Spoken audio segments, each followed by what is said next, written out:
Buenas tardes. Bienvenidos al Festival de Capstone de la Escuela de Humanidades y Comunicación, o HCOM, de la primavera de 2023. Mi nombre es Delia Jiménez y seré su maestra de ceremonias en español.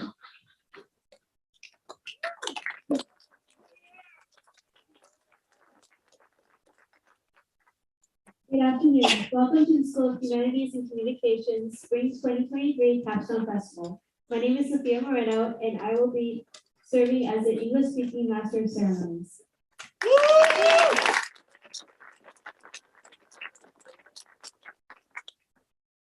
Antes de comenzar el programa, queremos compartir el reconocimiento de la tierra de CSUMB.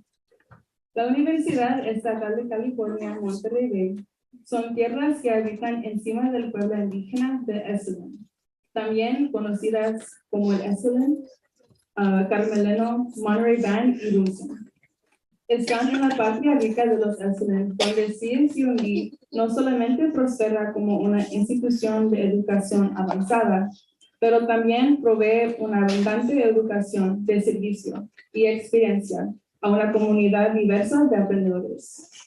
De tal manera que los estudiantes, maestros, facultad, exalumnos y los miembros de nuestra comunidad exploran los terrenos de la escuela universitaria, recuerdan de respetar la tierra y tomar en cuenta su belleza natural.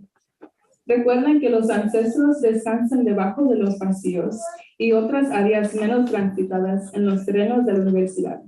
Estamos aquí, Lecala. Before today's program, we would like to begin with the CSUMB land acknowledgement.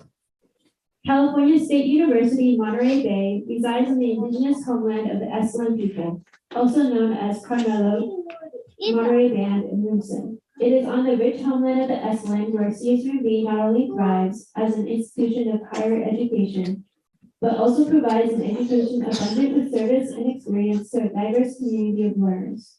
As our students, staff, faculty, alumni, and community members explore the university's campus, remember to respect the land and take note of the natural beauty. Remember that ancestors rest below pathways and in other less traveled areas on campus. We are here. Let Kai live.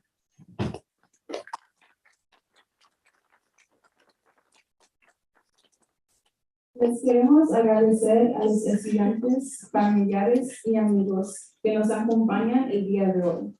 Igualmente, deseamos agradecer a todos los profesores y el personal de la Universidad Estatal de California, Baja de Monterrey, por su compromiso con la visión de la universidad.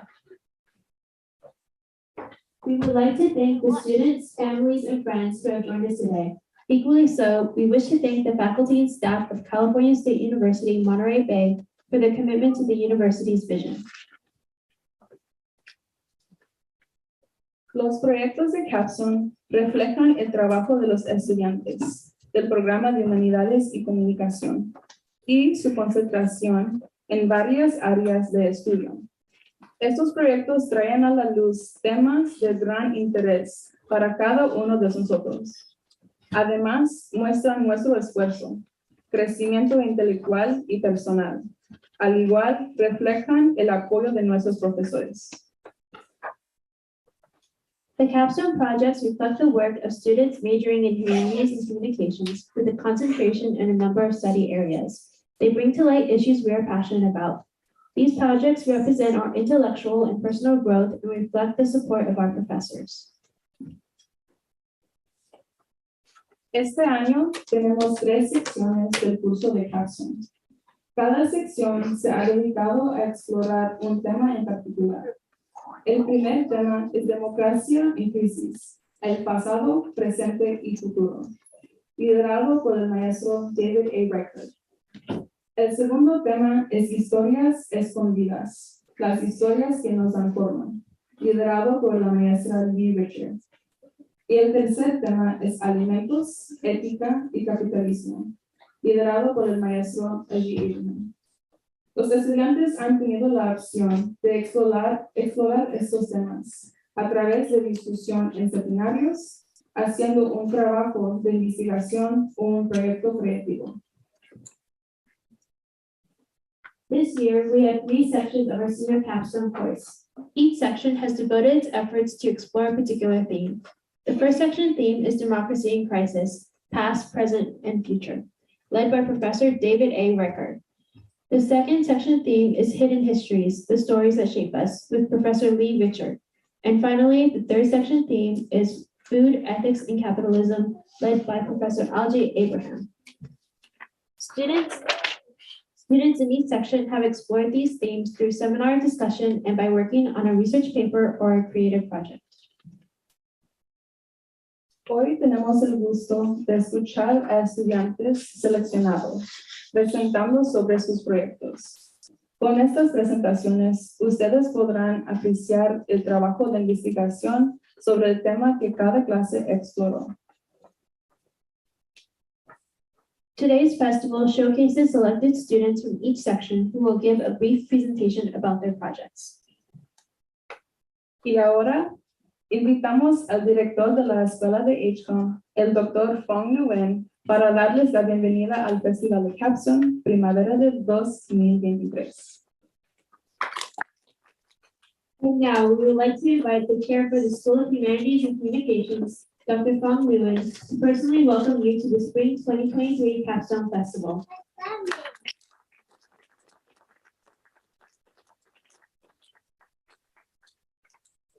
Good afternoon, everybody, and congratulations to our graduating seniors. I've seen a preview of today's program, and all I can say is that I am extremely proud of every single one of you. The passion and dedication you put into your project shows, and I look forward to learning more about your research today. Capstone is one of the great traditions of HCOM. It is a very public and very personal reflection of the inspiring intellectual and artistic passions that drive our student scholars.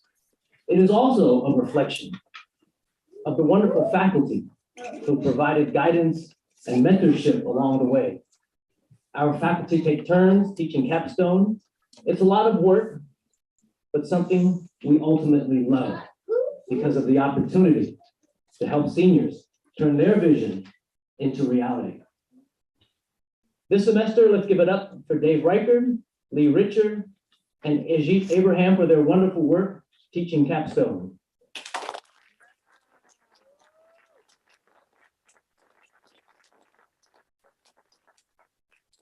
Also give a big round of applause to our HCOM professional staff, Wendy Rutledge, Glenn Maxon, and Rupal Hall.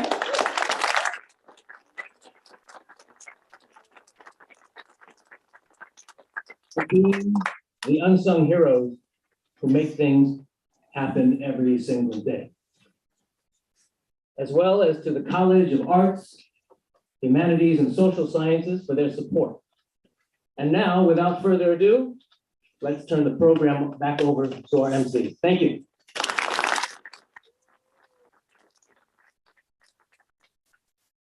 Muchas gracias, Dr. Nguyen, por sus palabras de bienvenida.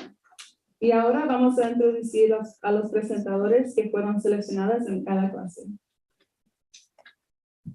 Thank you, Dr. Nguyen, for your welcome. And now we would like to begin the presentations prepared by selected presenters from each section. Para seguir, damos la bienvenida a nuestro primer expositor del tema Democracia en Crisis, el pasado, presente y futuro, Ignacio Maravilla. Now, please join us in welcoming our first presenter representing the theme Democracy in Crisis, Ignacio Maravilla.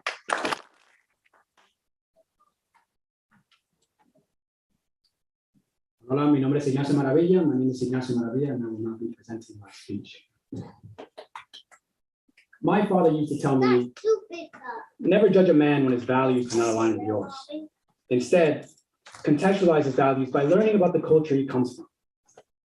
My father has given me plenty of advice over the years, but this particular piece of advice has stood out above the rest.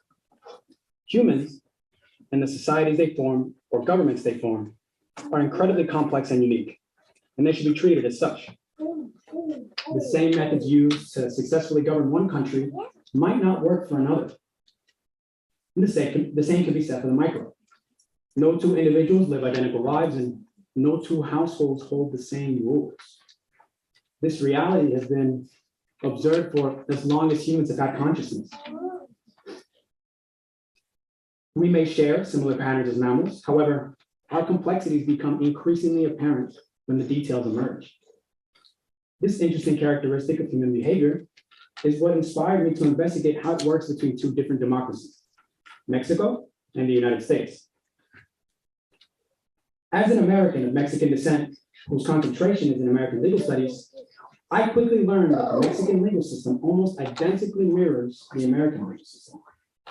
One example of just how similar these two legal systems are is that both the United States and Mexico share an amendment in their respective constitutions that provide extensive protections on speech. And in this particular case, protections on journalistic free speech.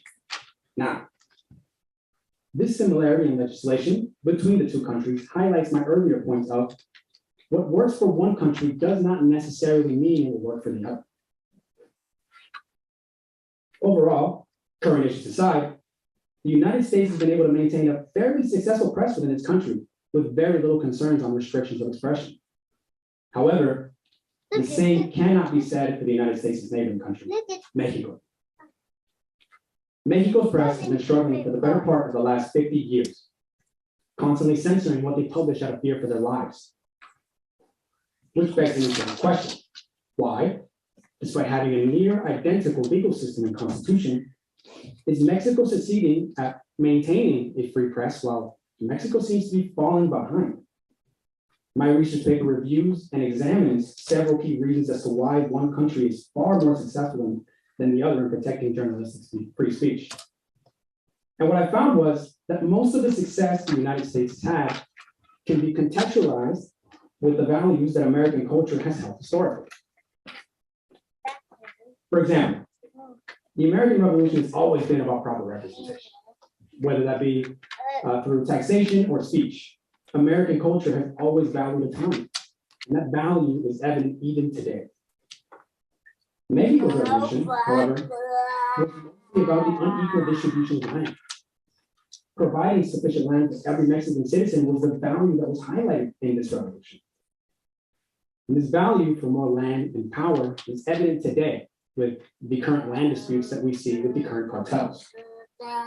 Most, if not all, of the evidence I provide within my research paper seem to be sufficient to suggest that Mexico's failure has very little to do with the legislation implemented after its revolution. It instead has more to do with the complexities of human societies, the values they hold, and the culture they create.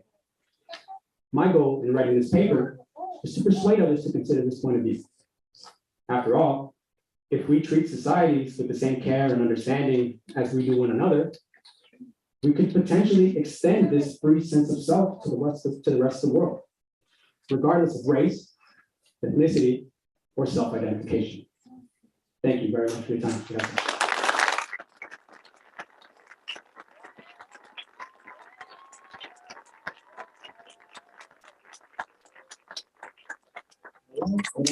Further ado, please give it up for Giselle Antonio, our next speaker.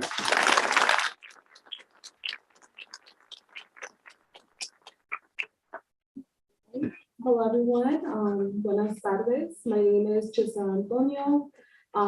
So I did my capstone on Autohistoria and Autohistoria Teoría. So the title of my capstone is Todos somos poseedores de conocimiento. And my question that was, the thesis question for my capstone was, how Autohistoria and Autohistoria Teoría challenge post-colonial perspectives. And I want to give a quick shout out to my research mentor who has been helping me to do this, Dr. Chrissy Hernandez. So first I wanted to start off with who Gloria Anzaldúa is. So she created Autohistoria.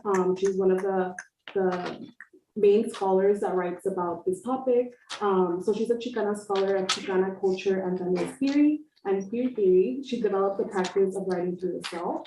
She believes that through narrative that you come to understand and know yourself and make sense of the world. So now I'm going to go over what Autohistoria and Autohistoria Teoría is. Autohistoria, conectando experiencias personales con realidades sociales, connecting personal experiences with social realities. So this is a deep search for cultural and personal meaning. Autohistoria focuses on our personal story, but it also, as we tell our story, we tell the stories of others. So really emphasizing that our experience is not unique to us, but it's also the experience of other students or other people. Autohistoria teoría, really similar to autohistoria, conectando experiencias personales con realidades sociales and theorizing about this activity. So now that we're taking our personal experiences, our embodied experiences, now we're creating theory from it, and that's essentially what I wrote about. It's a way to illuminate knowledge and is symbolic to the relationship between the self, spirit, and the world. So why did I decide to write about this? So the roots of academia is around white ideologies and Eurocentric research. I like seeing myself. And Eurocentric research. So they use this research to make implications of the experiences of people of color. So this is why I decided to write about this. The theme of my class was hidden histories. So it was a really kind of like a good way to kind of write about this topic, because we're telling the stories of the people whose stories are usually hidden in academia. So utilizing autohistoria as a decolonial research methodology, we're able to listen to the stories of biracial and indigenous people of color. And in doing this, we are challenging the white dominant perspective of research. So I'm specifically focusing on the research aspect of it.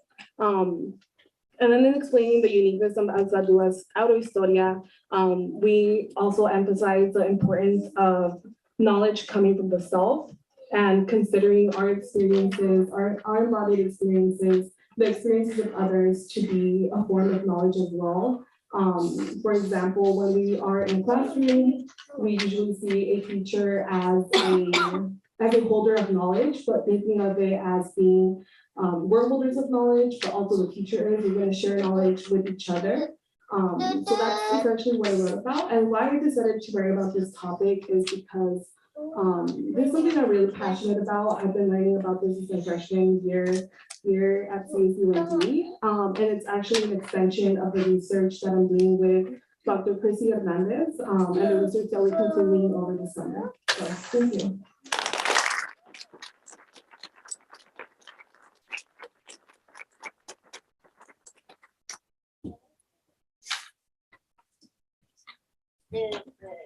First of all, okay, I'll just hold it since I'm short. Hi, my name is Trisha Engel, and today I'll be talking about my capstone on socioeconomic factors on food-related education. I also had to incorporate a lesson plan into my capstone because I am an ESMP student here at CSUMB. Someone said something in the chat.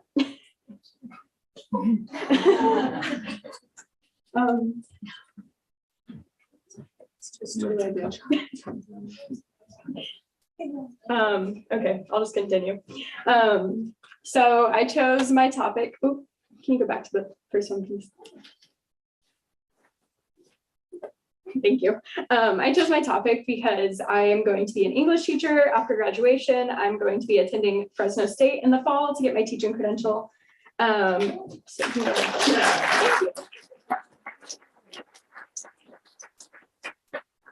Okay, you can go to the next slide. Okay, so on this slide is the abstract of my paper, which is basically the heart and soul of my entire paper. It reads as follows: in the education system, K through 12 schools are required to implement different health education programs that aim to teach students about nutrition and other important topics in order to combat the growing problem of childhood obesity. Socioeconomic factors such as race, ethnicity, poverty, and income level can directly influence the quality of education that students receive. Inclusivity and quality can directly influence, inclusivity and quality in the curriculum are put at risk depending upon these factors. And teachers have a critical role in putting in place a curriculum that focuses on giving students a learning experience that permits them to be transparent about their nutritional and family backgrounds. My paper and project examines how socioeconomic factors are connected to the quality of education delivered and explores the ways that K through 12 teachers are able to foster an environment that allows students to be transparent about their backgrounds and learn about food in an inclusive fashion. So my research focused on basically three main factors I say kind of for because income level kind of connects with poverty. So I say that these three kind of four are the main socioeconomic factors that determine the quality of education. In regards to race, my studies found that Black students from low-income urban areas were actually found to receive lower test scores on nutritional-based tests than their white counterparts from rural areas. When I investigated ethnicity, I found that teachers with student bodies of more than 80% non-white students, or fewer than 80% non-white students, taught significantly more hours than schools with fewer than 80% non-white students, or more than 80%, sorry, they get confused. The teachers at schools with fewer than 80% non-white students taught between 5 and 6 hours more of nutritional education than the teachers at the other schools. Finally, teachers at impoverished schools identified the biggest barrier to providing a quality health education as inadequate funding. So they were surveyed in Michigan and at low-income schools, and they found that teachers really felt that the schools were underfunded and that they could not provide quality education. This all really connects to each other because obesity prevalence was 26.2 among Hispanic children, 24.8 among non-Hispanic Black children, 16.6 among non-Hispanic white children, and 9% among non-Hispanic Asian children. These factors are all very interconnected because migrant, low income, and inner city families, urban families, are usually within the lower funded areas due to lower property values in those areas. And so as a teacher and other educators can implement cultural awareness, a plethora of options, and seek to avoid stigmatizing language about food. So here are some of the sources I used in my project. Thank you so much for listening. And I would like to introduce my classmate, Brendan Dervish.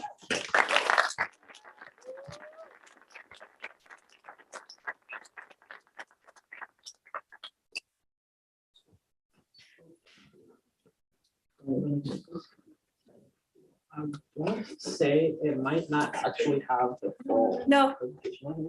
presentation. What is he doing? Hey, Brendan, they have. Brendan, Got it? you didn't send in your Oh, slides. okay, cool. So it looks like I'm gonna be doing it a cappella per se. So, Go Brandon. So basically mine is on food for thought with forgotten education of American culture. And I wanted to study this because I realized that despite being a completely universal natural resource, I knew so little about food. Because we basically learned about the food pyramid, we learned about the nutrients, but we haven't learned about what's an actual different things that we need to be able to use for food, and different ways to distinguish what is actually good for us to eat and what is not good for us to eat. So just picture an orange and white slide. This is abstract for this part. And so for my abstract, basically I was talking about why is it that food is such a common natural resource and none of us really know that much about it. And I think part of that is the fact that we haven't taken the time to really learn more about food and learn about the different ways that we could actually understand it. And one of these ways that we can understand it is through the labeling, which is honestly one of the most misleading practices in the food industry, because it's meant to look a certain way. It's meant to have a few keywords that tell you proteins, fats, things like this are basically meant to tell you that's what they are. But Because people know what protein is, people know what fats are. So if you see fats on something and you see proteins on something, then you're not gonna be more inclined to buy the thing that has fats on it. But if there's low fats and there's high fats, then you're gonna be able to buy the thing with low fats, but there's still fats in it. So it's basically a way of trying to make people buy their products, even though it has stuff that's not actually good in it. Another one of these is sugar, which is called a bunch of different titles. One of them is fructose, because if you see sugar on your package, you're not gonna wanna actually buy it. But if you see something like fructose, you're not gonna know what that means. And there's so many different labeling things as on the imaginary nutrition label picture here, but there's so much on it that you're not gonna actually be able to distinguish the different ways that it actually has it, because low fats and high fats are very similar to each other. And there's not too much of a big difference between them. And for another way is actual food production, which is something we don't really think about because we just go to the grocery store and we just get a bunch of food.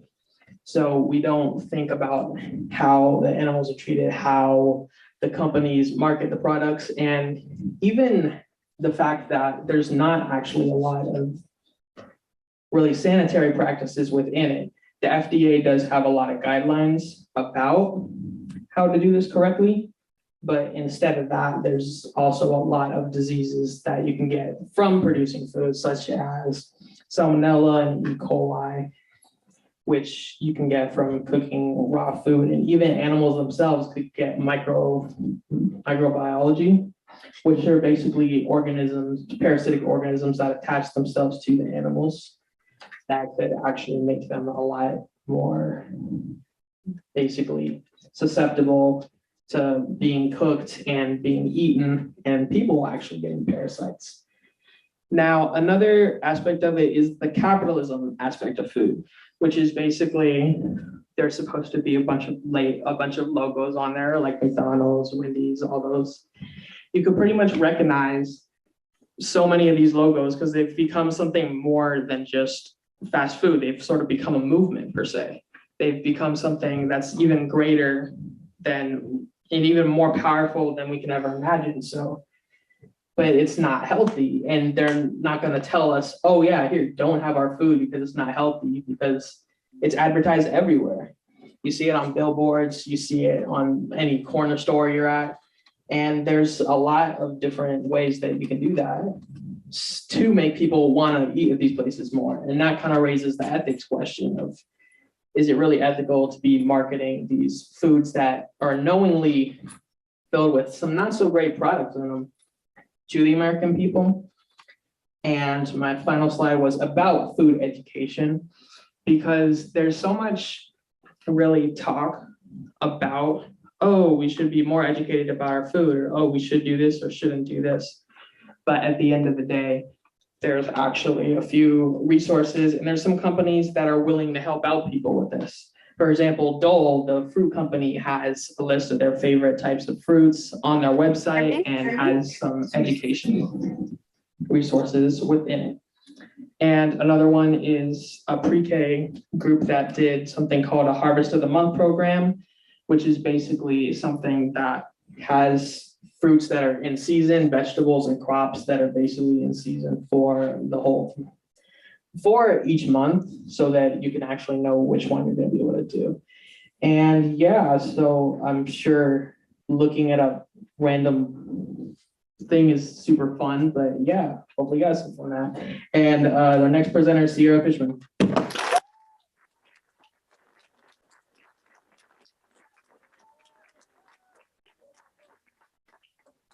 My name is Sierra Fishman, and I am presenting my creative project, Crafting Journalism, the Pseudonyms of American Reform. The late 19th and early 20th centuries in the United States saw the rise of the stunt girls and sob sisters in journalism.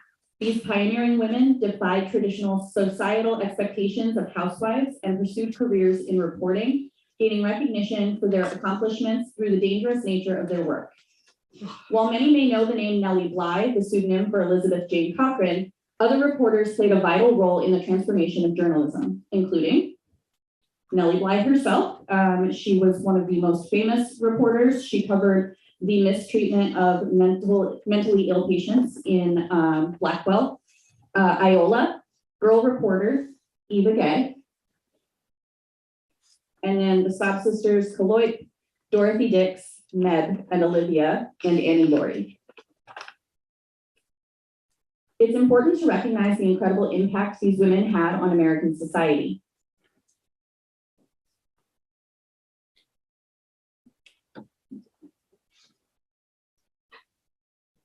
To honor their contributions, this project features a quilt of the United States with an augmented reality display showcasing the achievements of each of these women, whose work spurred reforms throughout the legal, medical, judicial, and egalitarian sectors of the United States.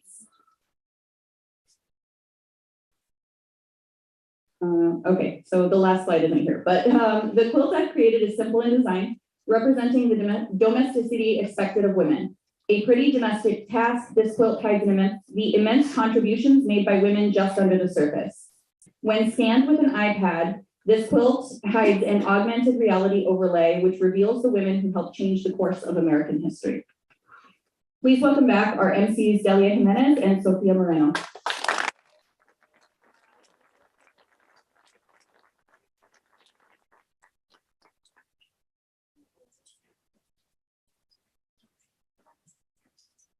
Ahora les invitamos afuera al patio a disfrutar de unas bebidas refrescantes y aprender más acerca de los magníficos proyectos que otros estudiantes han hecho. Cada uno de ellos tiene un credencial de nombre y un código donde pueden ver sus presentaciones en tu teléfono.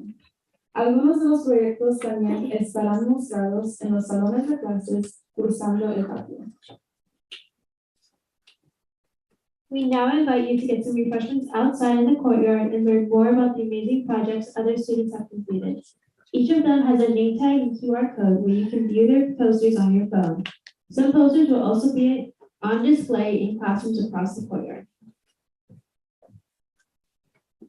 Un grupo selecto de presentaciones serán compartidas aquí en este auditorio y en Zoom. Si se quedan aquí, favor de no traer alimentos o bebidas, a menos de que sean botellas de agua. Regresaremos aquí para algunas presentaciones orales más y una ceremonia de certificados en unos 30 minutos. Disfruten. A select group of posters will be shared here in this auditorium and on Zoom. If you stay here, please do not bring food or drink other than bottled water into this auditorium. We will return back here for a few more presentations and a certificate ceremony in about 30 minutes. Enjoy.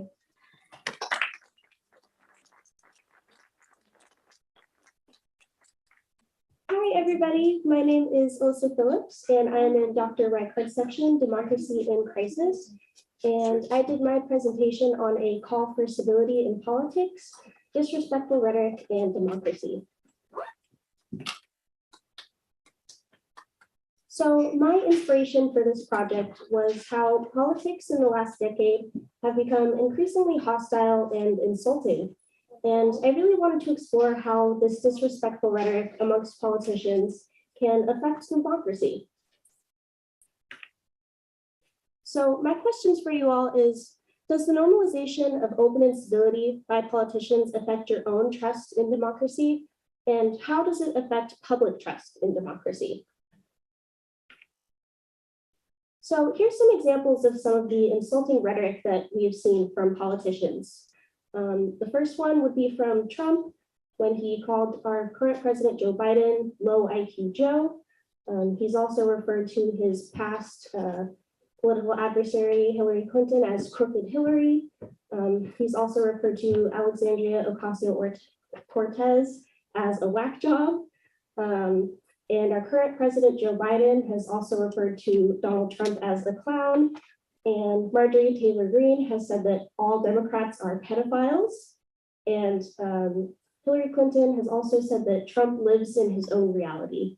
So obviously these are very unprofessional. And it seems unfair to me that politicians are held to a different standard than average people are, because I believe that if average people treated their coworkers in this manner, that they would likely be fired. So it doesn't seem fair to me that politicians can get away with this.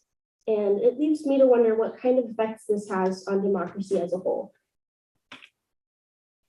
So some of the analysis of the instability we can see, when we look at it through a rhetorical lens, we can see devices such as ad hominem attacks, which is when an opponent is attacked using personal insults rather than the merit of their character or their ability to do their job.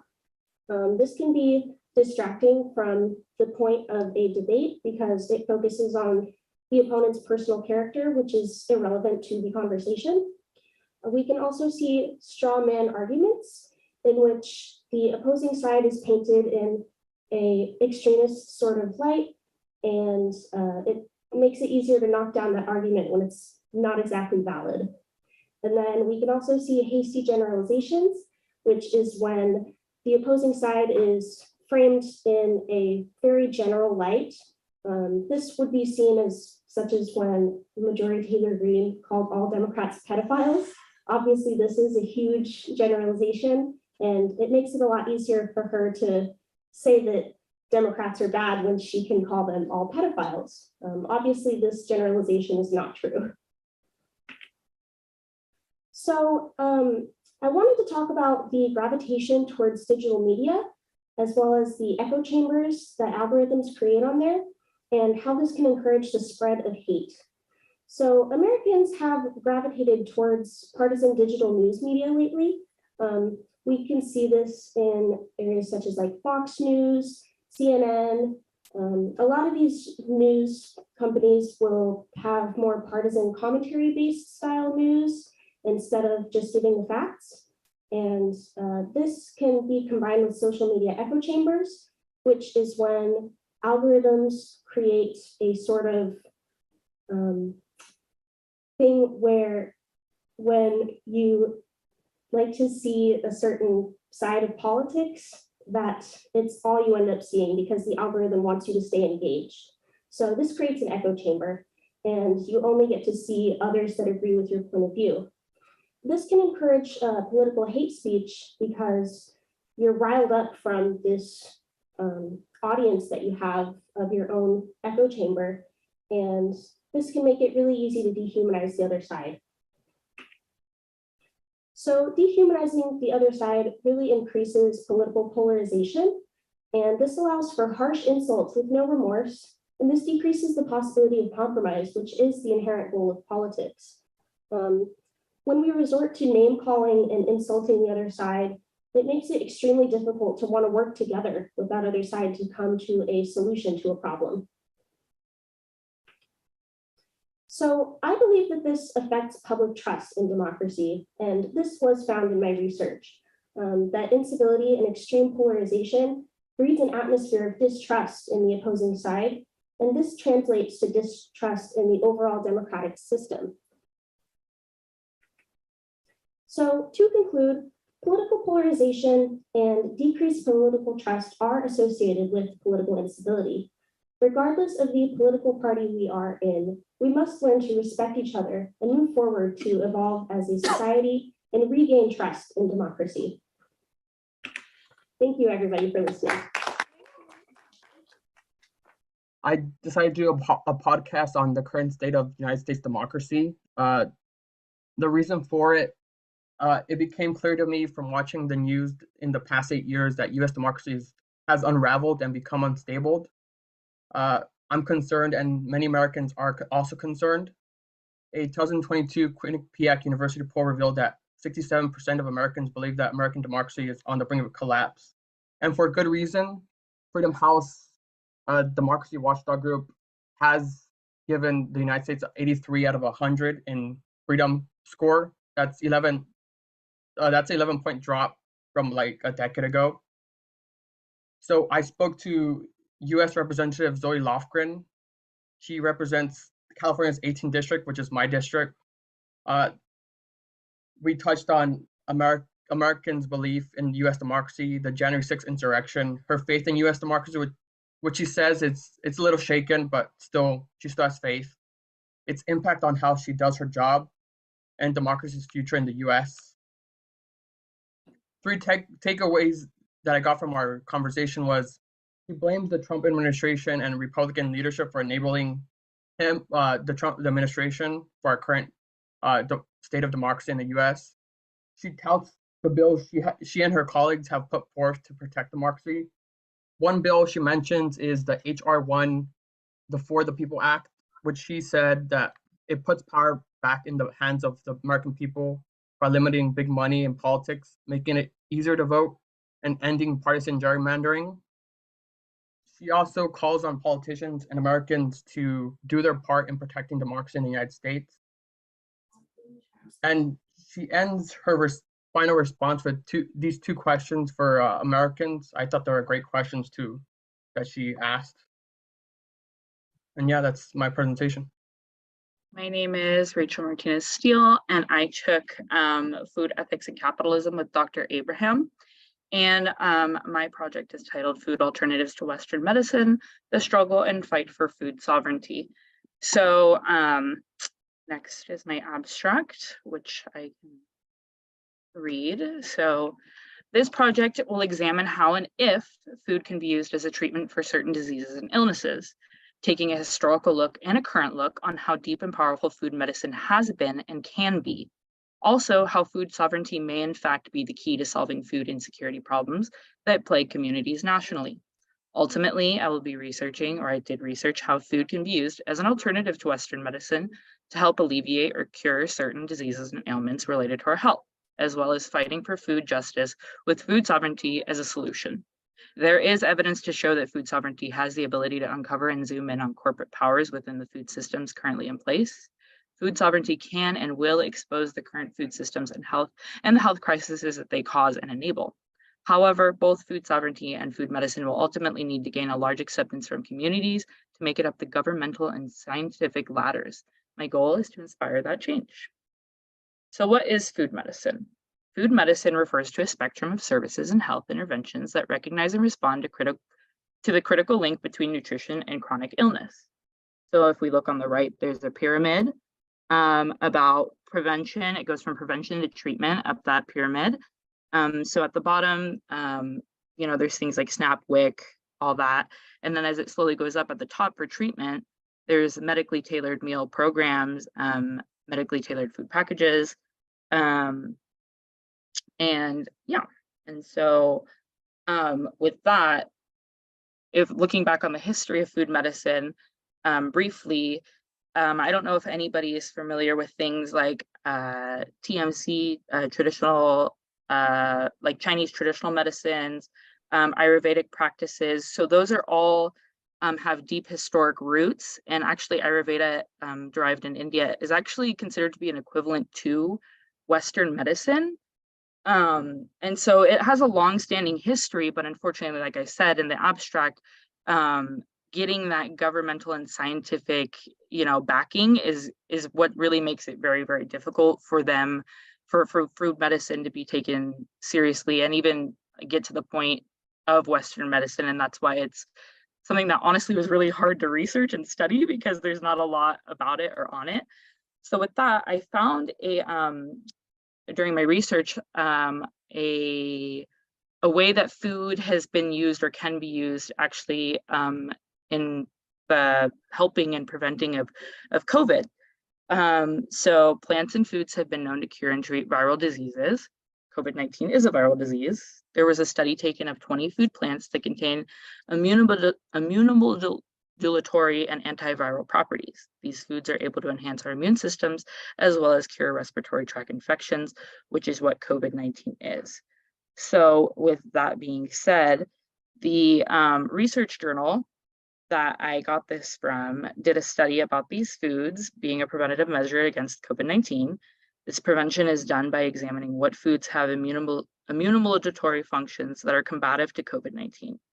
Ingesting these immunomodulatory foods, which have functions within the foods that can enhance humoral and cell-mediated immunity, as well as provoking natural killer cells to become enhanced, which in turn acts as a way to strengthen your immune system against viruses. And so with that being said, they did a study of all these different over here, these biological activities and, these anti-inflammatory, antioxidants, anti-cancer, all this stuff. And so finding the foods that you can eat that help enhance those cells in your body. And so the study found that the tea plant, when it's boiled and then drank, it has incredible antiviral properties that can activate those cells or genes in your body that are actually affected by COVID-19. So when you ingest this, it might not necessarily prevent COVID from happening, but if you have COVID or if you start, drinking this or making it a part of your routine now throughout, it might in fact have the ability to, I guess in a sense, like act as a barrier. I like to compare it as like a daily vitamin or just, setting up like a prevention for that.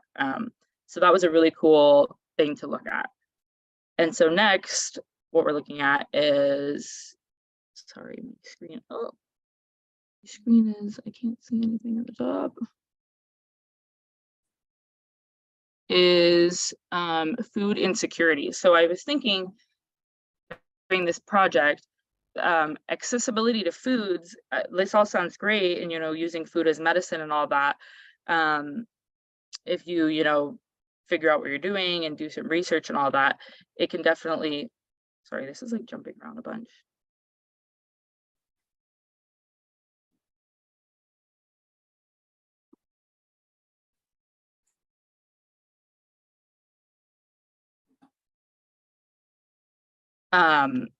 Thinking about food insecurity and how many people in the United States are food insecure.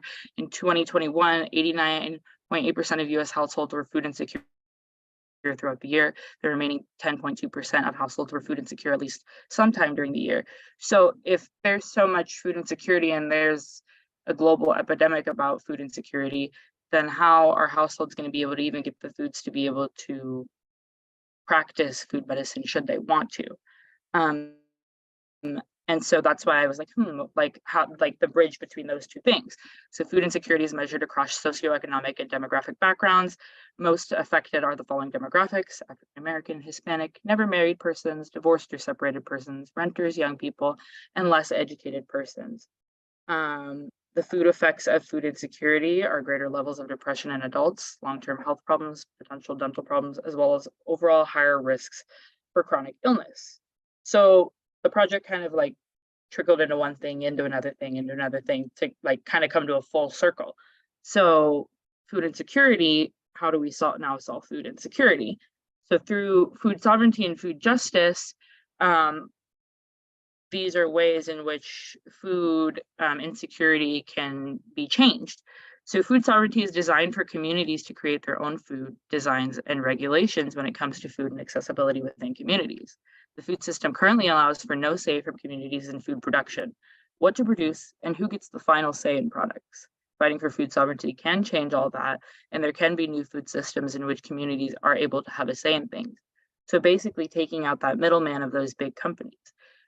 We can see it all the time that actually local farmers are getting bought out by giant companies and they're making a huge profit, and then all that produce or whatever is being bought is being resold back into those same communities. So food sovereignty is achievable through food justice and vice versa. And so with that, how can you get involved? And there's many ways to get involved in communities all over the state, probably all over the country. But locally, I live in Santa Cruz. So there's a great program called Food What in Santa Cruz. It's a youth empowerment program for food justice in Monterey Bay, Everyone's Harvest, which was actually derived from a CSUMB student from their Capstone project. And that student made a whole nonprofit about it, which is great, to provide access to healthy, affordable fruits and vegetables through certified farmers markets and community food programs. And then in Salinas, there's the Agriculture and Land-Based Training Association, creates opportunities for low-income field laborers through land-based training in organic farm management, helping them advance their careers or pursue their dreams of farm ownership, which again links back to food sovereignty. So yeah, it was kind of a culmination of things. Like I said, the food medicine kind of trickled into food insecurity, which then came back full circle to food justice. So yeah, my project goes into all that, the histories of food medicine, food justice and just getting involved in all that. So thank you everybody for listening and who checked out my project. Especially special thank you to Dr. Abraham for everything this semester. And remember to get involved, try something new. Yeah, thank you. Okay, so my project, well, I was in the third capstone section with Dr. Abraham, Food Ethics and Capitalism, and my presentation or my project is titled Prison to Table: Systemic Injustice in Food Production.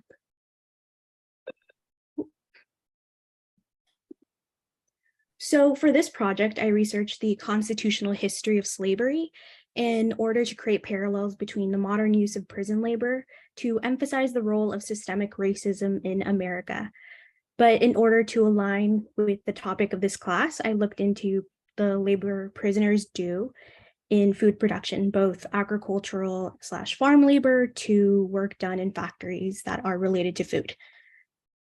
So the questions that guided my research were, how has slavery contributed to the constitutional justification for prison labor? What are the motivations to keep the system in place? And can labor conditions be improved for prisoners? So slavery and the Constitution. So the Fifth Amendment, I think people may be familiar with when people say I plead the Fifth, but it also has to do with property rights. So the amendment states that private property shall not be taken for public use without just compensation. So slaves were property, and through them, slaveholders were able to accumulate wealth and social status. It was actually used as a defense for property in a Supreme Court case called Dred Scott versus Sanford. And eventually there were compromises made to acknowledge the humanity of slaves, but it would not be formally done until the 13th Amendment. And it had one exception to it. So slavery and indentured servitude would be allowed as punishment. So throughout history, we have seen the evolution of forced labor. We start with slavery and move on to labor post-slavery, which contributed to the rise of prison labor. And then we see contemporary prison labor. So there are similarities within each, but something important to acknowledge is that these methods change alongside the social and political climate and become more covert. Slavery has clear racial ties, and perhaps we might not immediately consider that when we look at prison labor today, but Black people and people of color are affected by incarceration and this particular branch of prison labor, which is the food sector, at disproportionate rates. For the ethics portion of this, the ethics portion is really tied to my findings, and I found that abuse is very prevalent, and especially when people are doing agricultural work. So it may differ, but at one prison, I believe it was the Louisiana State Penitentiary, this is where if prisoners were unable to do work, they were threatened with solitary confinement. And we also must acknowledge that in prison, healthcare is very poor. So people are punished for being unable to work when they are unable to address the medical concerns that may impede their ability to do that work. And it is also a racialized industry. So Black, Indigenous, people of color are more likely to be assigned agricultural works in modern prison labor. But also, I found that some of the farms that prisoners do work on today were once actual plantations, and this is pretty common in the South. Additionally, people are paid very low wages, and they may earn between a few cents to a few dollars. And a very big portion of that is usually deducted for fees such as housing. And this is a photo captured by Keith Calhoun, who has photographed the Louisiana State Penitentiary. And he has this exhibition where he photographs them throughout the years. And typically people, as we can see, the man on the horseback, he is armed, and that is not an uncommon thing for people to do there. And so the use of prison labor is really tied to the original institution of slavery. I think it's quite covert, but if we analyze the system further, we can see the ties to it. And there is a constitutional defense to this through the 13th Amendment, but it can be argued that the 8th Amendment can be used to enforce protections for the worker. And that is it. Una vez más, bienvenidos.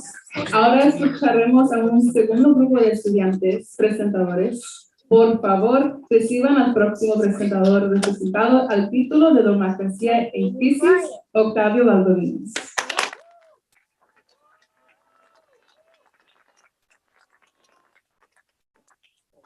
Welcome back. We will now hear from a second group of student presenters. Please welcome our next presenter representing the theme Democracy in Crisis, Octavio Valdovinos.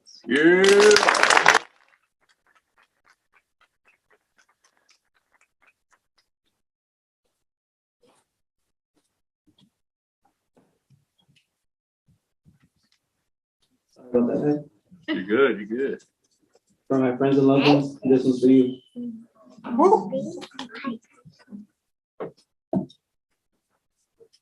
When thinking about the topic of democracy, we all have a discerned memory. Whether it was hearing about it or even learning about it, we all have a memory. Most of all, we all remember when we had our first real encounter with the democratic system itself. Growing up, I remember the first time the democracy really stuck out with me. It was actually in the 8th grade as I learned about it in class. I found it interesting how it incorporated opinions from everyone to make one united system. Learning about the term democracy, I learned that my teachers and loved ones always praised it as it allowed for everyone to have equal rights and an equal choice in our society, equal voice in our society. I was brought up to think that the democratic system was a perfect system, but as I grew up, I quickly realized that democracy was far from that. For the first time I vividly remember asking myself about the flaws of the system was when I was 16 watching one of my favorite artists, Meek Mill. In the song 1942 Flows, Meek speaks about his negative experiences with the legal system. Now, being 16 years old at the time, watching the music video through MTV, for some reason, the video spoke to me more than anything else. For the first time, it really made me question why the institutional system in the United States was as flawed as it is. Now, fast forward to 2019, when I decided to concentrate into legal studies. I knew that I wanted to make a change. And for some reason, the experience I had years before with Meek Mill stuck out to me. Intrigued by the institutional system and why exactly it was that inmates were finding themselves time and time again into the system. As years went on, I did more and more research through the multiple classes I took. Each time, I thought about the question of why. I asked myself why inmates did what they did, and ultimately, I discovered that the whole time I was actually asking myself the wrong questions. Just like myself, the question that many Americans tend to ask themselves about inmates is why exactly is it that they commit these crimes or do what they do? They ask themselves, why is it that inmates are such bad people? The one thing that many Americans never really do, though, is stop to think about how, as a democratic society, that may have failed them. Nowadays, we live in a society where we're all quick to point fingers when convenient, but don't stop to think about the topics that matter most. But the topic of prison inmates, we must ask ourselves how we can instead get them back into becoming functioning members of society once again. Going through my capstone project this semester, this was indeed my research question. I wanted to find out whether or not inmates were able to be rehabilitated back into society, or if inmates were indeed a lost cause. Now, while thinking about how broad this issue is in the United States and how long of a research project this may become, I quickly shifted my focus into the California legal system. Instead, as California tends to be the leader nationwide. I knew that if I was able to find evidence that California inmates were able to successfully rehabilitate, then there would be hope for the rest of the inmates all across the nation. Now, in regards to my capstone project and results that I found that the results show that there was indeed faith in inmate rehabilitation. What I found through my research is that current resources being spent on inmates aren't being spent in vain, but instead are making a difference in these inmates' lives. When it comes to inmate rehabilitation, my research showed that the biggest variable to success was time. And then in order to bring these inmates back into society, this will ultimately take patience. My research showed that this isn't an issue that will be solved overnight, but from what I found through serving Californians is that most residents are willing to wait and support inmates so that they can have a second chance in life. Through interviewing a former inmate, I also learned something important, and that is that most inmates are willing to do anything in order to have a second chance. Hearing this evidence, it showed me that it is indeed in us as a democracy to help and support them. so that they can make a comeback into society and have their voices be heard once again. Coming from an environment where very few make it out, I knew that I only had one opportunity at my mission. And through my education these past 5 years, I've had one set goal, and that is to have my studies change the lives of somebody. Hopefully through my Capstone project, I will have brought light to the ones deserving a second chance behind bars. I'm honored, and thank you so much. Good evening, everyone. My name is Alicia Bardwell, and I'm thrilled to share my research on how Black communities' voices are often unheard in our democracy. As a student in the Democracy in Crisis Past, Present, and Future class, my podcast aims to shed light on the pain experienced by these communities and find ways to empower them. To achieve this, I focused on the impact of two influential musicians and art activists, Tupac and Notorious B.I.G. Christopher Wallace, also known as Notorious B.I.G., used his music to speak up about the struggles of growing up as a Black man in Brooklyn. Despite his success as a musician, poverty and lack of opportunities pushed him to sell drugs. This is a stark example of how poverty and desperation can lead to unhealthy choices. In my podcast, I explained how he defeated his drug-selling lifestyle for more compelling reasons for living. Tupac's activism began with his involvement in the Black Panther Party, a political organization that fought for the rights of Black Americans. He recognized the power of his music to amplify critical social issues and used it as a tool to speak out against police brutality, poverty, and other injustices. Despite facing many challenges throughout his life, including the pressure to conform to narrow definitions of masculinity, he remained committed to his values, and he used his platform to advocate for positive change. As children, we are taught to believe in the power of democracy and our ability to make a difference in the world.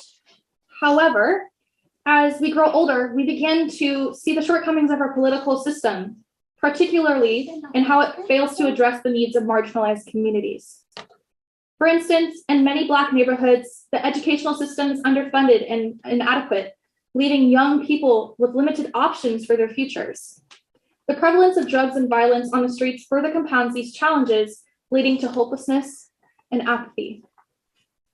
Reflecting on the legacies of Tupac and Notorious B.I.G., we see their impact as musicians and advocates for their communities. Their stories show us that even in adversity, we can use our voices to affect change. By empowering marginalized communities and giving them a platform to speak, we can create a more just and equitable society for all. The primary motivation behind my selection of these two studies was my father. He grew up as a Black man in Kansas, and moving to California was a courageous step he took to provide a better life for his family. Learning about his challenges and the experiences of these two rappers inspired me to reflect on my community and background. It prompted me to consider how I could positively impact people like us. I hope that my research inspires you to think more about these two legendary rappers and the power of change. Over the past 6 months, I've had the pleasure of learning so much about Black communities and how we can create a more just and equitable society for all. I will leave you with the words from Tupac. You never know how strong you can be until being strong is the only choice you have left. Thank you.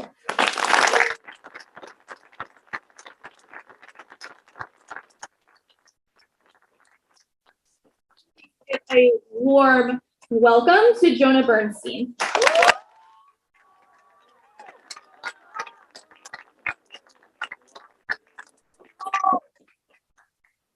Hello, everyone. My name is Jonah, and my presentation is called Shakespeare, an analysis of queer theoretical teaching methods of the works of William Shakespeare. I am an ESMP concentration, meaning I will be going on to teach high school English, if that was not plainly apparent by my long hair and my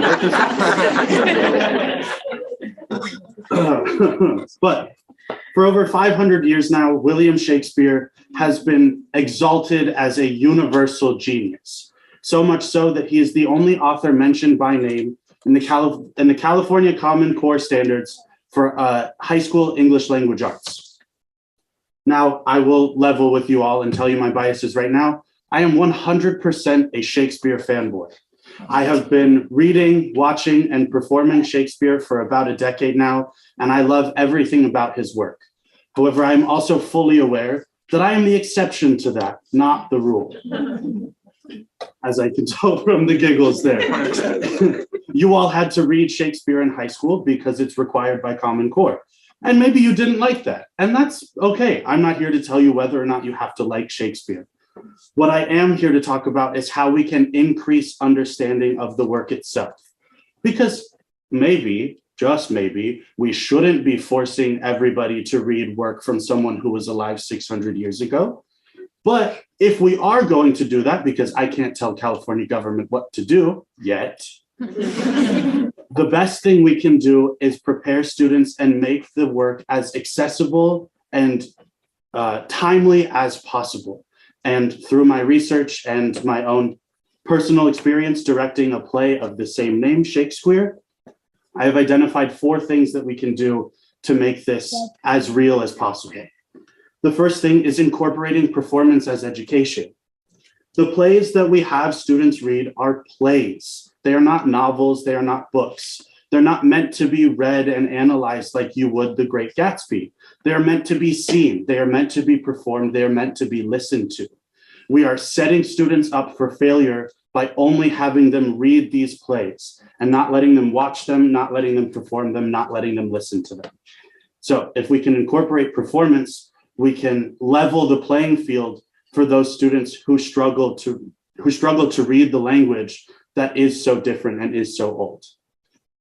2, we can increase the literary and linguistic context surrounding the plays. Literary and linguistic context, big terms that are weird.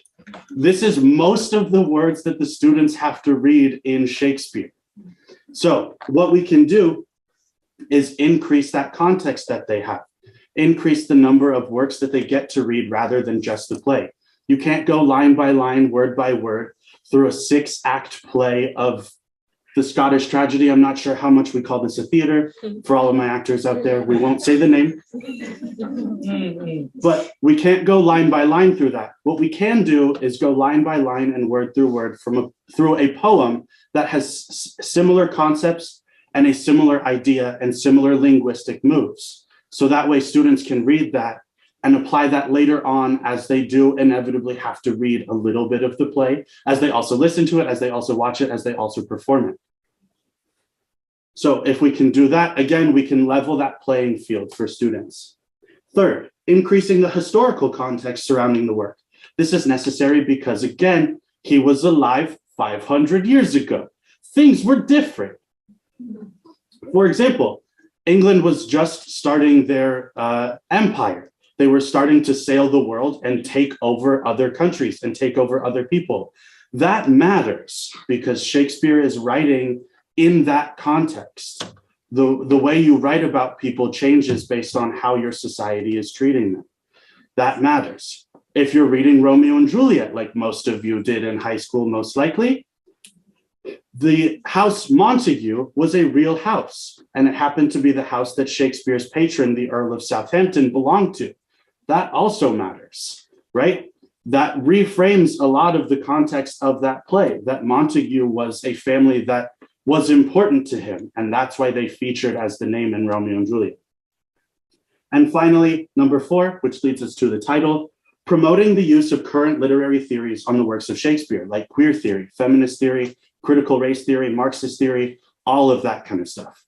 People have this weird thing of gatekeeping Shakespeare, that we're not allowed to read it through our own modern eyeballs because it is old. Why are we reading it then? The point, like they mention specifically in the Common Core standards, that we read Shakespeare because the language is unique and challenging, and also because the themes are still present today in our present society. So if we're not letting students analyze it presently in this time, what's the point? So Romeo and Mercutio, yeah, they can be gay if students want them to be gay. Antonio and Bassanio in Merchant of Venice, they can also be gay if students want that.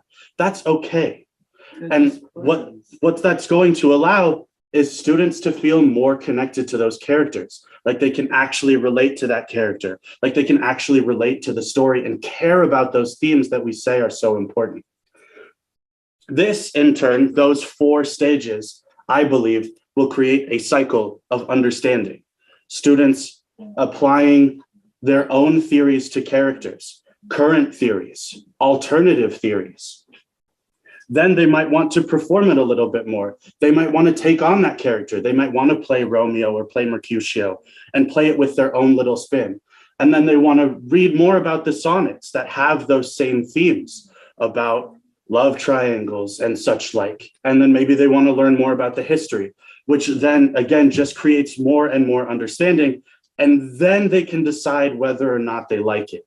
You can't decide if you like something if you don't understand it. Again, I'm not trying to tell all of my students that they have to like Shakespeare. That is for them to decide, and that is okay. I don't like all of Shakespeare, that is for sure. But what I do want is for them to understand it. Thank you.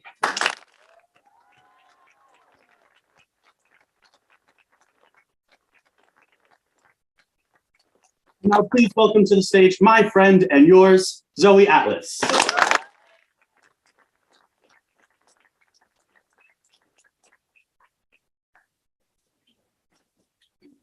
Hello, my name is Zoe Atlas, and I would like to introduce my project, Table Legs. I am in the creative writing social action concentration, and I have heavily focused on both written and performance poetry in my 4 years here. So my project is a poem that I wrote, braiding together some of the biggest inspirations in my artistic endeavors, Joy Harjo, Leonard Cohen, and Natalie Diaz. Specifically their works, Joy Harjo's poem, Perhaps the World Ends Here, which is a poem that talks about how the world begins and ends around the kitchen table, sharing stories, breaking bread.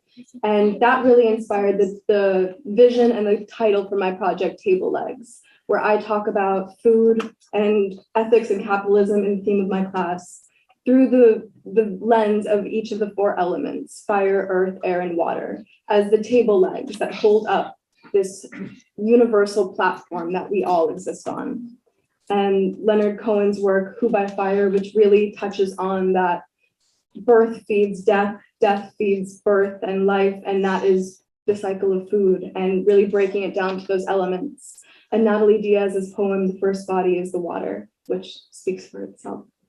So I'm going to share an excerpt from my poem today, parts 2 and 3, Earth and Air. 2, Earth. When I say body, I mean earth. A house of guests leaving their tracks in the sand, dangling on the cold cliff of grief. When I say grief, I mean someday all I'll have left of my grandma is her kitchen table, her coiling cursive etched into the dark wood as she lays down her mother's recipes to feed me forever. A wooden ladle, her fingers cradle. Her grief looks like her hand diving into the stained pot of sweet and sour cabbage with meatballs, no raisins, wiping the excess on the pot's lip, drip some on the marble. Her wrist quivers and lowers into a bowl as thick as the calluses sprinkling her hands. She walks the bowl over to me. When I say walk, I mean bare feet, bare soil, soul to soul, and throw some rhythm on it. When I say rhythm, I mean the moon and how she choreographs our wombs to bleed and plant seeds in the dark, to ripen and rise in the light, burn it down and take it from the top. When I say, have you eaten today? I mean, let me pour into you a color of love your cells can celebrate. Saffron, sumac, caraway, cumin. I mean, let me take you on a journey through my ancestors' tongues and temples, tessellating from the old city to my kitchen table. We have given birth on this table and have prepared our parents for burial here. When I say death, I mean an old door owning nothing and nobody. I mean reciprocity is gravity, bending your knees, bowing your fingers to sink seeds into soil. Turn earth and become something that remembers where it comes from. I mean, perhaps the world will end at the kitchen table. while we are laughing and crying, eating of the last sweet fight. 3, air. A is for atmosphere, B is for breath, of course, C is for chlorpyrifos clogging children's lungs, D is for DDT drips from a mother's breast in her baby's first meal, E is for economy, eclipses environment, F is for forever chemicals infest all states of matter, so get yours in any body of water near you. G is for 90% of global government subsidies inflaming the climate catastrophe. H is for hooray. Every country on earth agrees to ban CFCs, shrinking the hole in the ozone layer. I is for insecticides, insects evolve resistance to insecticides, made even deadlier. J is for justice for all breathing and breath-giving beings. K is for kitchen table. L is for land, lakes, lungs metastasize amidst Monsanto's moral failures and nefarious negligence. O is for organic food still uses biological pesticides. P is for pollinators and permacultures, which negates the needs for PFAs. Q is for quantum decay. R is not for reform. We are ripe for a food system revolution. S is for 60 years since Silent Spring screamed, we are running out of time. U is for universal undoing. V is never for violence. We are in the 6th mass extinction. All the more reason you must learn to breathe with ease. Thank you.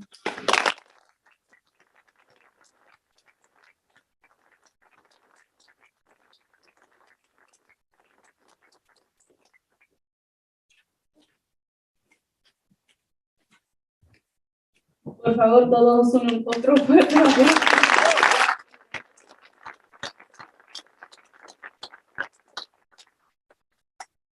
Let's have another round of applause for all of our presenters.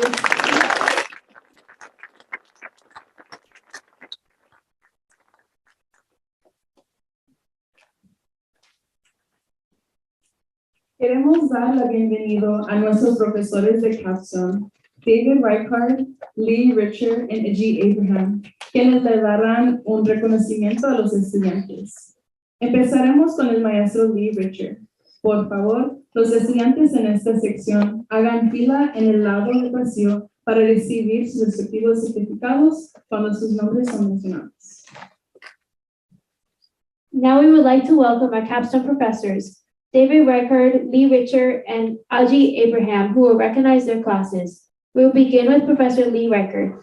Will students in this section please line up on the side of the hallway and be prepared to come down when your name is called.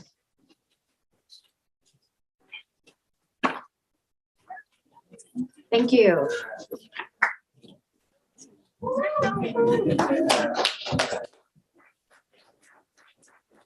Invite ACOM faculty to come join me on the stage to congratulate our students. Yes, you're alive.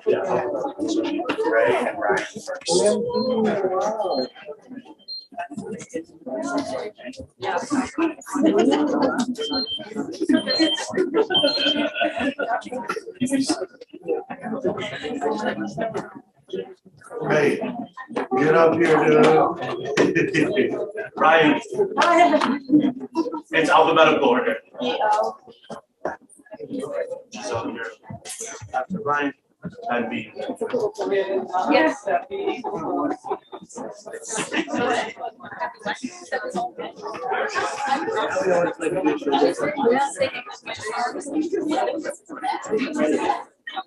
Light is too much if I want to move. It's too much. You want to be in this spot.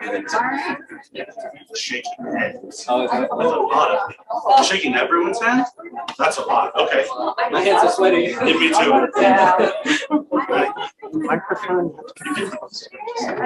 Oh. Thank you so much for joining me up here. I wanted to talk just a moment about the theme, hidden histories, the stories we tell. None of us. This is a theme that I've taught more than a couple of times for a senior capstone, but this semester it hits differently. In an era with books being banned and more division than I can remember, it's more important than ever that we listen to the stories that other people tell and are brave enough to share our own.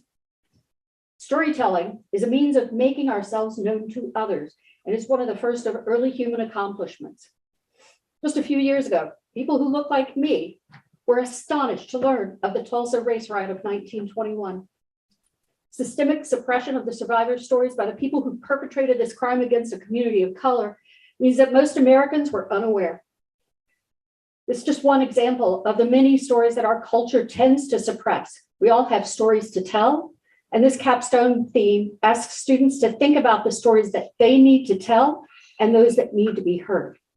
The stories that might otherwise be obscured or ignored. We need to bring out from the shadows those stories that help shape who we are and how we interact with the world and one another as we work towards greater understanding and empathy. All right. Great. Yeah.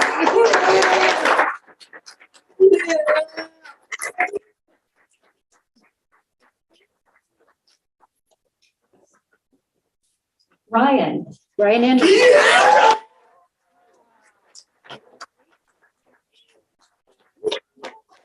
Boy. Giselle Antonio.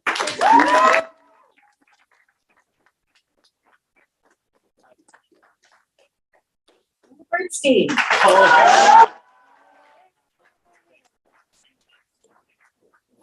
Thank you so much. Emma Borelli.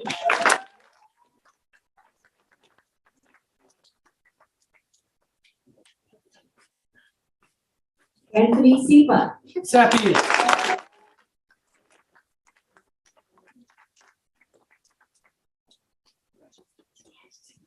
Bear Straussy.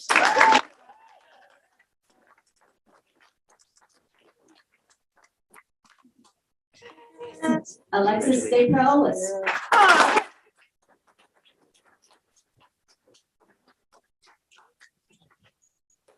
Ina Diaz.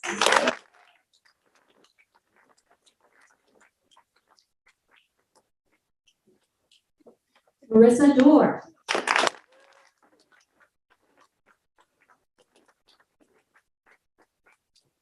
Ulysses Duenas.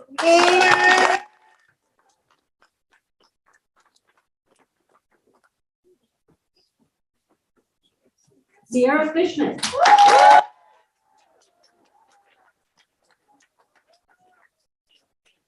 Tia Gonzalez.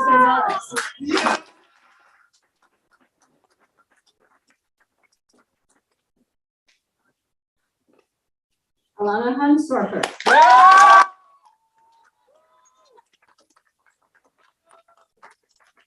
Parker Jones.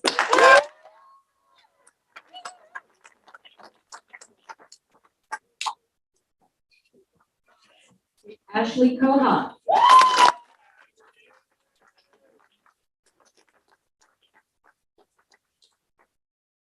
Conlon Mahali.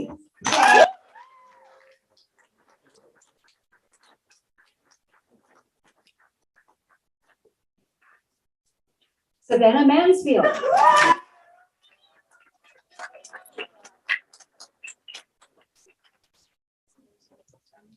Stone McDonald. Go Stone! Sofia Moreno.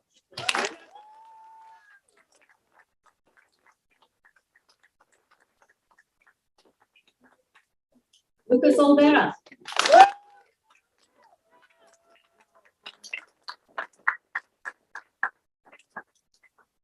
Connor Plant.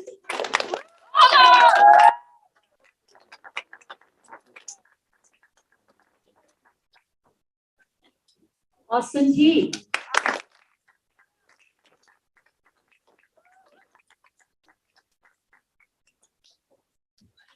Jennifer Villapana.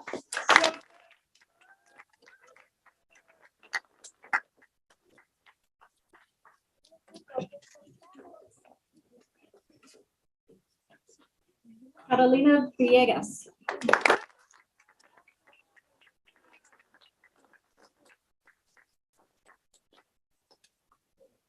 If we could have Professor Reichert's students line up in the hallway out here.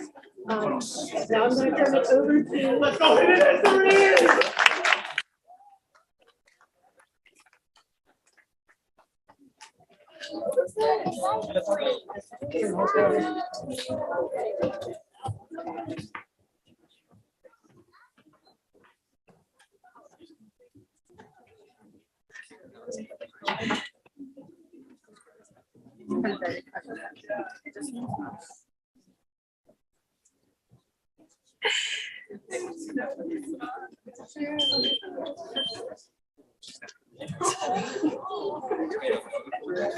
Okay, thank you. So while folks in my class are lining up in the hallways, I just want to say a few things about our section. This theme really resonates with me for many reasons. It's a topic that I've been really kind of focused on in my own work for a while and in my own teaching for a long time. But I think in the moments that we're living right now, it's something we really need to pay attention to in terms of the future of our democracy. And I wanted to spend some time exploring that with students.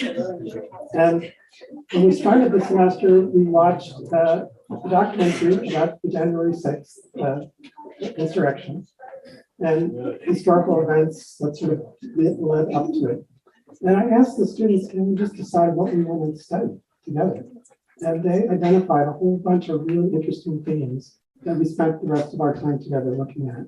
And from those themes, they developed these wonderful projects. So it's actually the students that created this course. And they brought it together in such really creative and innovative ways. And I'm just so happy that I had a chance to work with them on this. So thank you all.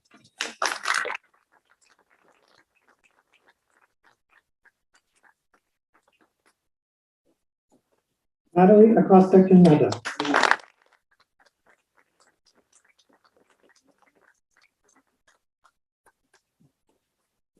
Susan Avila.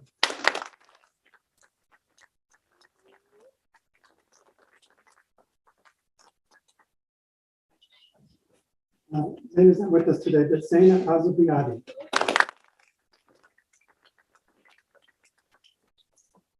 Alicia Bardwell.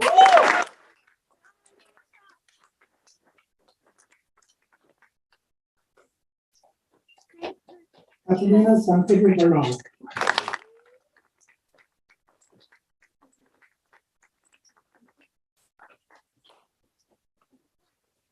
Alexi Burrell.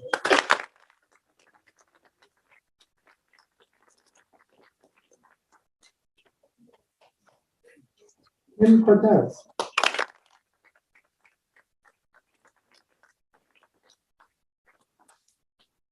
Lali Galvan.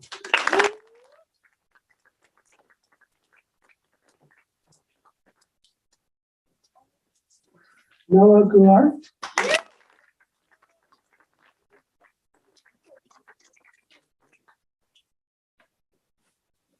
Miguel Guerrero.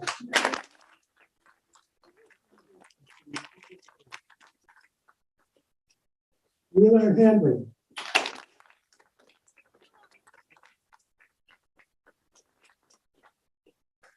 Ethan Jones.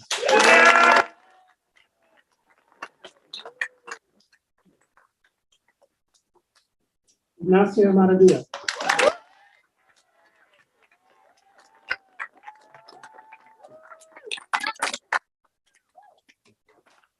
Just like that. Jose Manzano.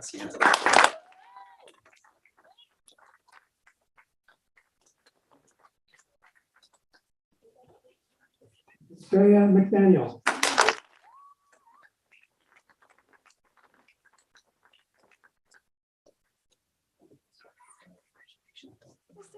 Lauren Nishimoto.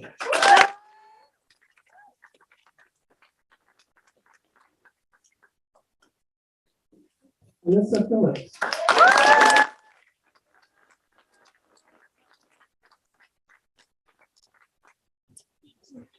Anthony Faziola joining us by Zoom.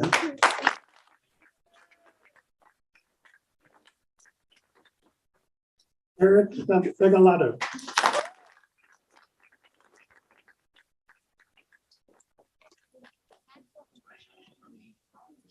Paul Rossi.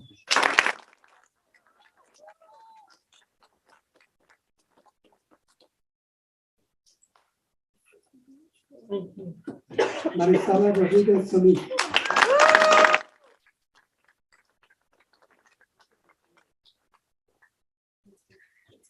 Vanessa Kedwell.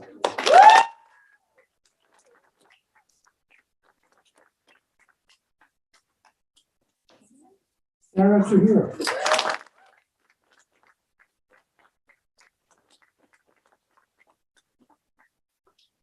Jennifer Vila.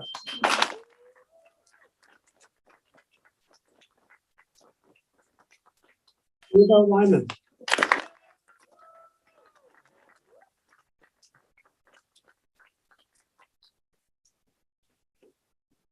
Matthew Whitman.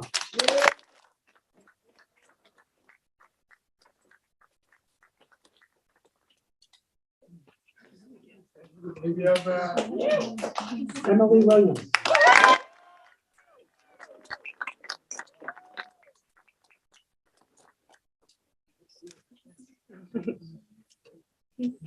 Octavio Valdivino.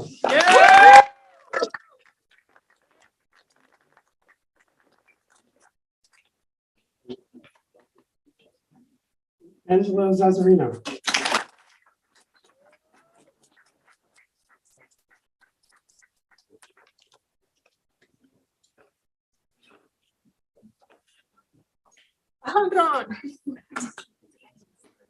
Certainly, and last but not least, I invite the students from Professor Abraham's course to line up in the hallway after.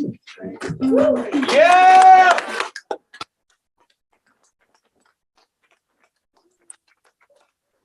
Yes, what a good body.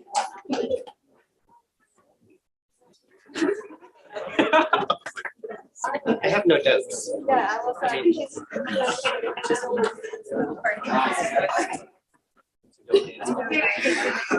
It's just like part of the culture.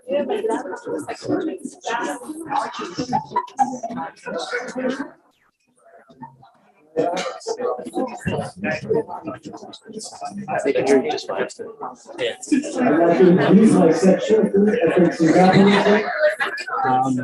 It's been a pleasure working with my students, looking at food from various perspectives. Actually, when I was initially offered to teach this course, I kind of looked at my colleague Murdula Mascarenas, who actually worked on this seminar last year on a similar topic.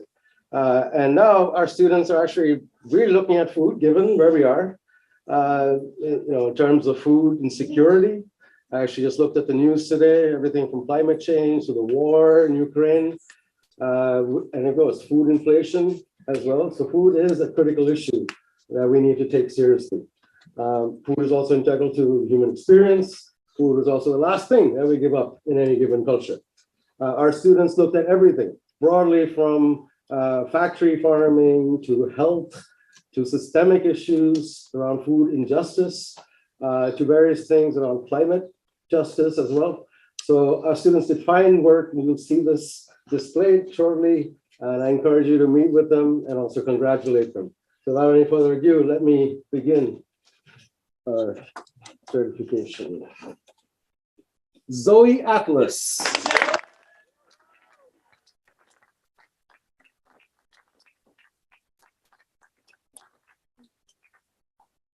Marina Baltazar.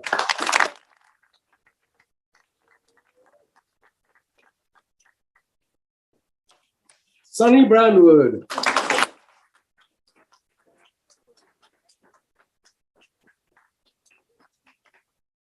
Nayeli.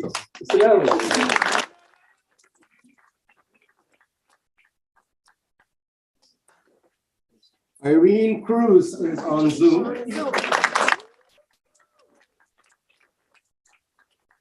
Brendan Lewis.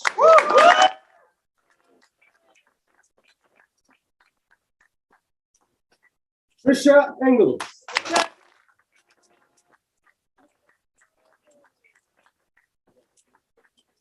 Azul Garcia Andres.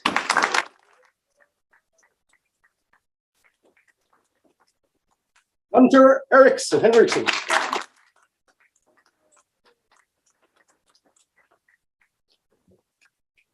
Renee Ibarra.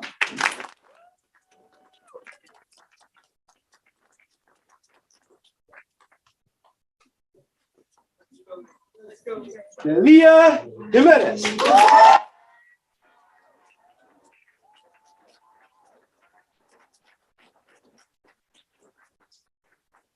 Marissa Lord.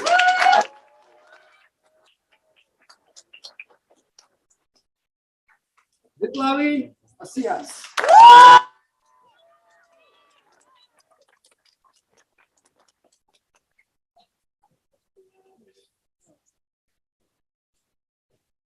And finally, Michael Martinez.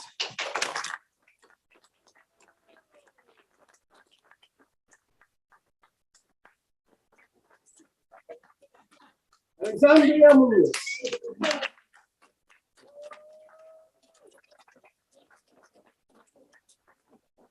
Hector Ramirez.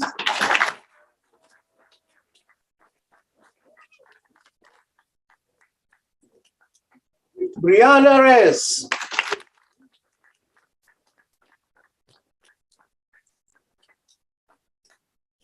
Daniela Rodriguez.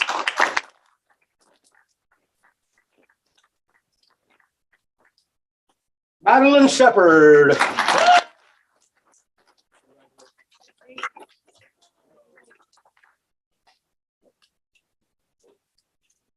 Melanie Sickler.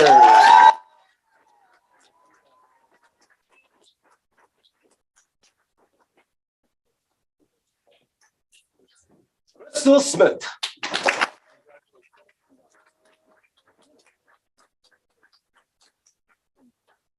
Cynthia Vargas.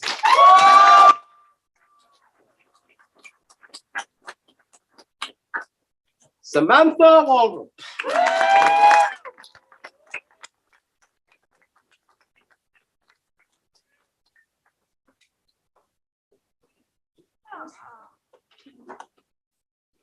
Joanna Woodhams.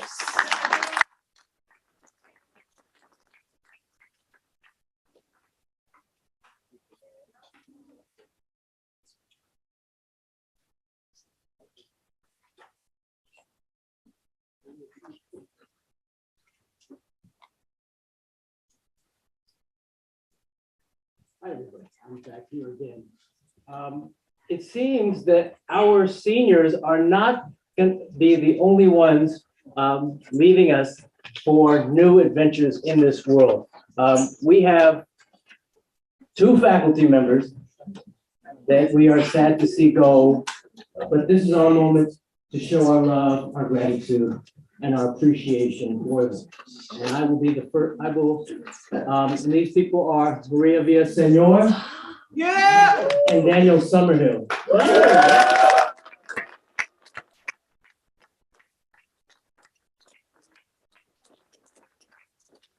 Maria Villaseñor has been here 17 short years since she got her PhD from UC Berkeley in ethnic studies. We were actually almost in graduate school together. She started in 1990.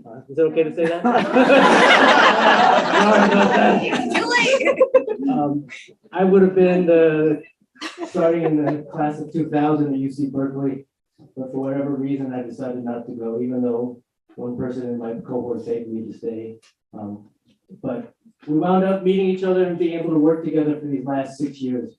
And it's been wonderful. Maria has accepted a position to be Associate Dean of Liberal Arts at Sierra College up near Sacramento, her hometown. So this is going to be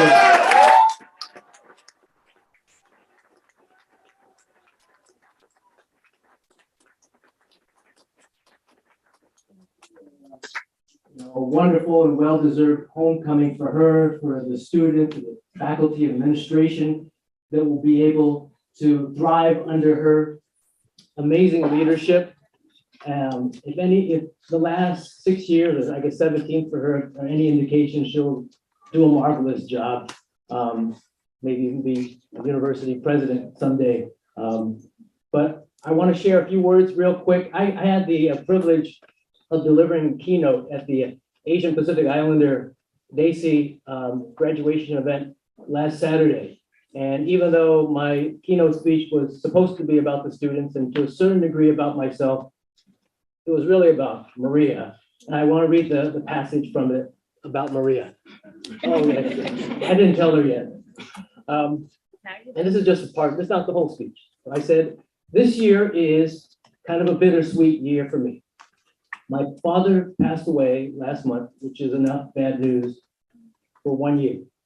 In addition to that, a person whom I consider a colleague, a mentor, and a close friend is leaving CSUMB. I never thought that day would happen, but not because she wasn't capable of bigger and better things. It's because she is the embodiment of what makes CSUMB special, and so special to all of us. It's the people. She brought us together, invited us to her home, took the time to hang out with us, mentor us, listen to us, celebrate our highs, comfort us during our lows, not just for me, but virtually everybody she knew. People like that don't grow on trees. And when you meet people like that, you better cherish them because they make your workplace, your neighborhood, and your life all the richer. She may be leaving CSUMB, but I'll always consider her an otter for life, which I will always strive to be, and which I hope you'll also strive for as well. So should we congratulate together or should I just? Okay, so please join me in giving a heartfelt show of love, appreciation, and gratitude for our very own Maria Villaseñor.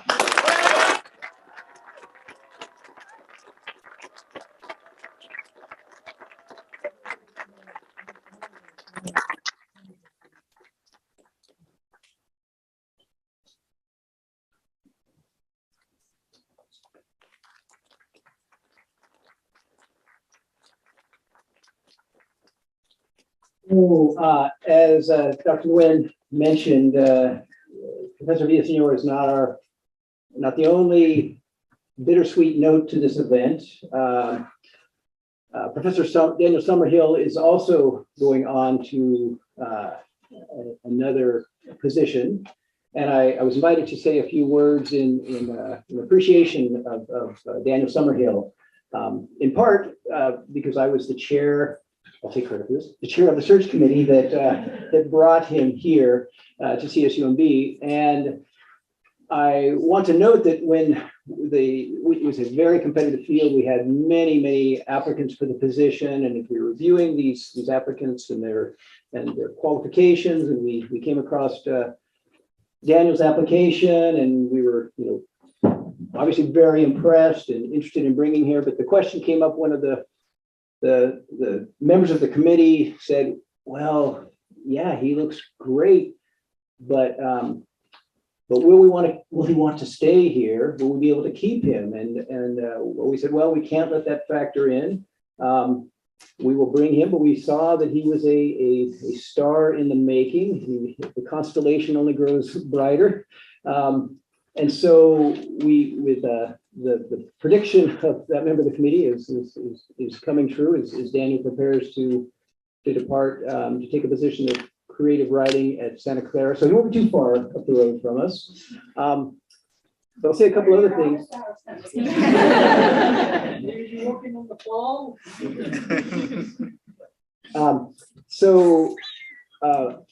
So we made the offer, and to our great relief and gratitude, Daniel accepted the position, and Daniel's been with us for 4 years now. And I got to say, so we could say well, the prediction came true, but in those 4 years, he has more than doubled the expectations of what we might have expected in 8 years. He has been a stellar professor of not just creative writing and social action, but also composition studies. So he's carried 2 positions. He has been Monterey County's first poet laureate. He has been the voice of CSUMB in times of crisis and concern. I was asked, and volunteered. I thought, he's a new faculty member here. I've been here for longer than I care to admit. That I would serve as his mentor, and I gladly took on that role. But it took me very little time to realize that Daniel Summerhill needed very little mentoring, that he was going to be just fine. And as I come to understand that these quote mentoring roles evolved into a friendship, And so I am just, I'm grateful for the years that I've had Daniel as a colleague and as a friend and as a member of our campus community. It's with some sadness that we say goodbye to him, but as Dr. Nguyen said, hopefully Daniel will retain the spirit of CSUMB and consider himself an otter for life. And so with that, let's give some love and appreciation to Professor Daniel.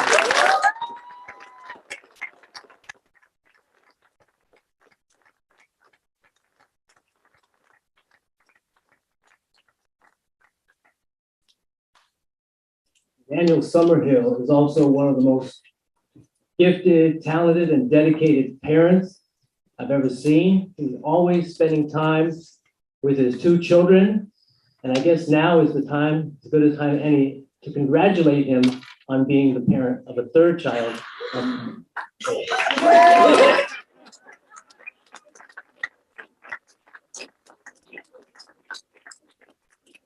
And with that, I'll turn over to my story.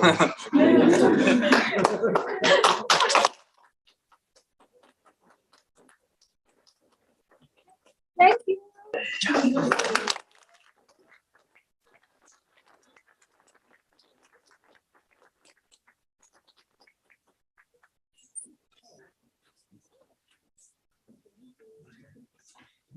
Ahora queremos agradecer al personal y a los profesores de la escuela de HCOM por inspirarnos y guiarnos en nuestro proyecto. También queremos agradecer a los miembros del Consejo de Capstone por ayudarnos a organizar este evento. At this time, we'd like to thank the staff and faculty of the School of Humanities and Communication, and particularly the Capstone professors for inspiring and guiding us through this journey. We also wish to thank the Capstone Council for the work in organizing this event.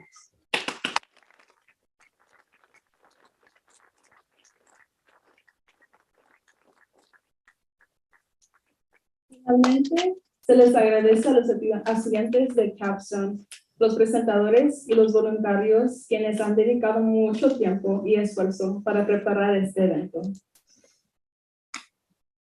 And last, we'd like to thank the Capstone students, presenters, and volunteers who have devoted so much time and effort in preparation for the Capstone Festival.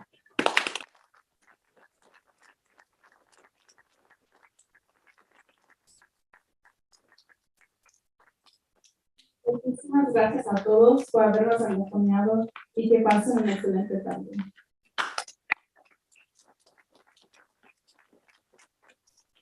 Thank you for joining us and have a beautiful rest of your day.